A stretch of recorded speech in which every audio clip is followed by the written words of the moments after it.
اسے گلا دیا ہو۔ بالآخر وہ بیمار پڑ گئی، ڈاکٹر کو دکھایا، اس نے کچھ ٹیسٹ وغیرہ لکھ کر دیے، پتہ چلا اس کے گردے کام چھوڑ رہے ہیں۔ یہ رپورٹ آئی تو میں دہل گئی، اب وہ زیادہ تر کوارٹر میں لیٹی رہتی، لیکن صفیہ نے جنت کی کمی محسوس نہ ہونے دی۔ وہ زیادہ تندہی سے کام کرنے لگی تاکہ ان کو ملازمت سے ہم جواب نہ دے دیں۔ ظاہر ہے جس لڑکی کے ماں باپ دونوں بیمار ہوں اور کمانے والا کوئی نہ ہو، وہ غربت سے ڈر کر کام کی مشین نہ بنے گی تو اور کیا کرے گی۔ انہی دنوں جب جنت بیمار تھی، گاؤں سے اس کے رشتہ دار کا فون آ گیا کہ تمہارا شوہر زیادہ بیمار ہے، جلدی آؤ۔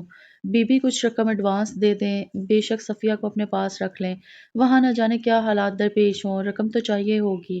میں نے اس کے حال پر ترس کھاتے ہوئے تنخواہ کے علاوہ 10,000 اور بھی دیے کہ پیشگی تنخواہ سمجھ لو۔ حبیب سے کہا کہ اماں جنت کو رحیم یار خان جانے والی کوچ پر بٹھاؤ۔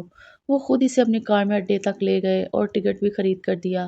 اماں جنت صفیہ کو میرے حوالے کر کے گاؤں چلی گئی۔ جاتے ہوئے اس نے اپنی بچی کا ہاتھ میرے ہاتھوں میں دے کر کہا تھا، بیگم صاحبہ یہ میری نہیں آپ کی بچی ہے اور اسے اپنی بچی ہی سمجھنا، اگر میں لوٹ کر نہ آ سکوں تو سمجھ لینا کہ اس کا آپ کے سوا دنیا میں کوئی نہیں ہے، اسے کسی کے حوالے مت کرنا، اس کی شادی بھی آپ ہی کسی اچھی انسان سے کر دینا۔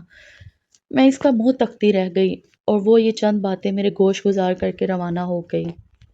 شاید اس کی چھٹی حس بتا رہی تھی کہ اب اسے لوٹنا نصیب نہ ہوگا۔ وہ کافی عرصہ سے بیمار تھی اور ہم سے چھپاتی رہی تھی، اپنی ہمت سے کام لیتی رہی۔ آخر کو پاپی پیٹ کو پالنا تھا، گاؤں پہنچی تو پتہ چلا کہ اسی روز صبح دم اس کا شوہر فوت ہو گیا ہے۔ وہ بیان کرنے کو وقت پر موجود ہوئی تھی۔ شوہر کی وفات کے ہفتہ بعد اماں جنت بھی اس جہاں سے سدھار گئی۔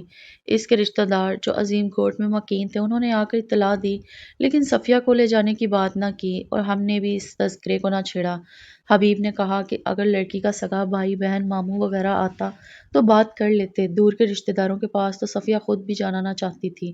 صفیہ نے بتایا تھا کہ وہ اکلوتی ہے، اس کا کوئی بہن بھائی نہیں ہے، ماموں بھی نہیں ہے، سوتیلے چچا اور پھپھو بھی ہیں، لیکن وہ صفیہ اور اس کی ماں سے ملتے نہ تھے۔ ان سے کوئی توقع عبث تھی، باقی رشتہ دار رشتہ لینے کے چکر میں ضرور آئیں گے، لیکن وہ کسی کے ساتھ نہیں جائے گی بلکہ ہمارے پاس ہی رہے گی۔ بچی نے اپنا فیصلہ ہم کو سنا دیا۔ یہ ایک خوش آئند بات تھی کہ صفیہ کسی کے پاس جانے کے بجائے ہمارے ساتھ رہنا چاہتی تھی۔ اس کے رہنے سے ہم کو بہت سکھ اور آرام تھا۔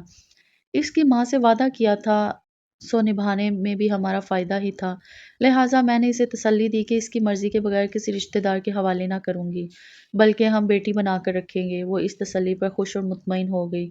پہلے سے بھی زیادہ محنت اور جانفشانی سے کام کرتی۔ مجھے نئے لباس پہننے کا شوق تھا، چند دن ایک جوڑا پہنتی تو پھر جی اوب جاتا، نئے جوڑے بنوا لیتی اور اپنے پہنے ہوئے نئے جوڑے صفیہ کو بخش دیتی۔ اچھے لباس میں تو وہ شہزادیوں جیسی لگتی۔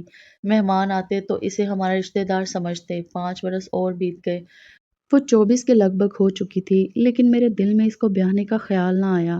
بھلا کیسے بیاہ دیتی؟ اگر وہ شادی ہو کر اپنے گھر کی ہو جاتی تو میرے گھر کا کام کاج کون کرتا؟ جس طرح دل جمی سے وہ کرتی تھی، اتنی مخلص اور ایماندار گھریلو ملازمہ کا ملنا جو 24 گھنٹے خدمت میں حاضر رہتی ہو اور آف بھی نہ کرے، کسی کام سے انکار نہ کرے اور جس کا کوئی ولی وارث نہ ہو، فی زمانہ ممکن ہی نہ تھا۔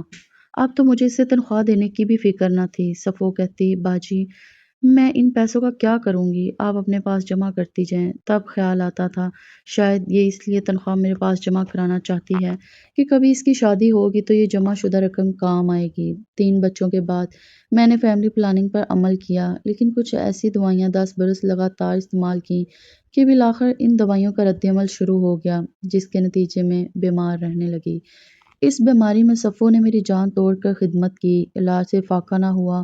کئی ماہ ڈاکٹروں لیڈی ڈاکٹرز کو دکھایا، دوائیاں جو مسلسل کھا رہی تھی انہوں نے بند کرا دیں، مرض بڑھتا گیا، جوں دوا کی، بالآخر بستر سے لگ گئی۔ بیٹی معروف اب 15 برس کی تھی، اس سے چھوٹی 13 کی اور جواد 9 سال کا ہو گیا تھا جب ڈاکٹر نے بتایا کہ آپ کو کینسر کا خطرہ ہے، بہتر ہے کہ جسم کے اندرونی اس حصے کو نکلوا دیں جس میں کینسر کا اندیشہ ہے، آپ ٹھیک ہو جائیں گی۔ میں ڈر رہی تھی، آپریشن نہ کرانا چاہتی تھی۔ حبیب نے یہی مشورہ دیا کہ ہمارے ماشاءاللہ 3 بچے ہیں، اولاد کی خواہش تو نہیں ہے، جو آپریشن ڈاکٹر کہتے ہیں کرا لینا چاہیے، وقت پر علاج ہو جائے تو بڑے اور ناقابل علاج مرض سے بچا جا سکتا ہے۔ حبیب کے کہنے پر آپریشن کے لیے تیار ہو گئی۔ وہ دن آ گیا جب آپریشن تھا۔ بچوں کو صفیہ کے پاس چھوڑ کر ہم لاہور چلے گئے۔ آپریشن ہو گیا، رپورٹ صحیح آئی تھیں، کوئی کینسر وغیرہ نہ تھا۔ 15 دن اسپتال میں رہ کر گھر آ گئے، رفتہ رفتہ میں صحت یاب ہو گئی۔ 2 سال بالکل ٹھیک ٹھاک رہی، اچانک ایک روز طبیعت بگڑ گئی، فوراً اسپتال لے گئے۔ جریان خون سے بہت کمزور اور زرد پڑ گئی تھی، ڈاکٹرز کی کوشش سے عارضی طور پر افاقہ ہوا۔ 15 روز بعد پھر سے بیمار ہو گئی، وہی کیفیت، دوبارہ اسپتال لے گئے، بتایا کہ کینسر ہے، بمشکل 2 ماہ جی پائیں گی۔ پہلے تو حبیب نے مجھے نہ بتایا، لیکن ایک روز فون پر ڈاکٹر سے بات کر رہے تھے کہ اپنی بیماری کے بارے میں سن لیا، دل تھام کر رہ گئی۔ سوچا زندگی موت تو اللہ کے ہاتھ میں ہے، لیکن میرے بعد میرے بچوں کا کیا ہوگا اور حبیب کیا کریں گے؟ کیا خبر یہ دوسری شادی کر لیں، بچے سوتیلی ماں کے ہاتھوں میں چلے جائیں۔ خدا جانے سوتیلی ماں ان سے کیا سلوک کرے، سوچ سوچ کر پریشان رہنے لگی۔ اپنے سے زیادہ بچوں کی فکر کھائے جاتی تھی۔ صفیہ تنہائی میں تسلی دیتی، باجی حوصلہ رکھیں، ایسا کچھ نہ ہوگا، یہ آپ کا وہم ہے۔ لیکن میں کیسے اس کی طفل تسلیوں سے بہل جاتی؟ حقیقت تو حقیقت ہوتی ہے، جو روز روشن کی طرح عیاں تھی۔ صفیہ میری خدمت میں گھلی جاتی تھی، وہ دبلی ہو کر آدھی رہ گئی۔ اس سے میرا غم کھائے جاتا تھا۔ ایک دن جب کہ بچے سو گئے، دوا کھلانے کے بعد وہ پلنگ پر بیٹھ گئی اور میری ٹانگیں دبانے لگی۔ صفیہ، میں نے کہا، زندگی کا کوئی بھروسہ نہیں، میری زندگی تو پھر ایک بجھتا چراغ ہے۔ ایک بات کہوں، برا تو نہ مانو گی؟ کہیے باجی، میں ہرگز برا نہ مانوں گی۔ سنو، میری حیات کے دن گنے جا چکے ہیں، چاہتی ہوں کہ اپنی زندگی میں صاحب سے تمہارا نکاح کرا دوں۔ کیا تم میری خاطر یہ قربانی دے سکتی ہو؟ آپ کی خاطر جان بھی دے سکتی ہوں باجی، لیکن حبیب صاحب سے نکاح، وہ میرے بڑے بھائی ہیں، ہمیشہ ان کو اسی نظر سے دیکھا ہے، ایسا سوچ بھی نہیں سکتی۔ صفیہ، سمجھنے کی کوشش کرو، دیکھو میں تو بستر مرگ پر ہوں اور تمہاری شادی کی عمر نکل رہی ہے، وقت پر تم کو دلہن نہ بنایا، تم پر بڑا ظلم کیا ہے اور اب اپنے اس ظلم کا کفارہ بھی ادا کرنا چاہتی ہوں۔ صاحب تم سے عمر میں کچھ بڑے سہی، لیکن بوڑھے نہیں ہیں، ان کو بھی بیوی کی ضرورت ہوگی اور تم بھی اس گھر میں سکون سے رہو گی، میرے بعد بچوں کو ماں کا پیار دو گی۔ مجھے تم پر بھروسہ ہے، میں اس عمر کے لیے اپنے صاحب کو منا لوں گی، بس تم راضی ہو جاؤ۔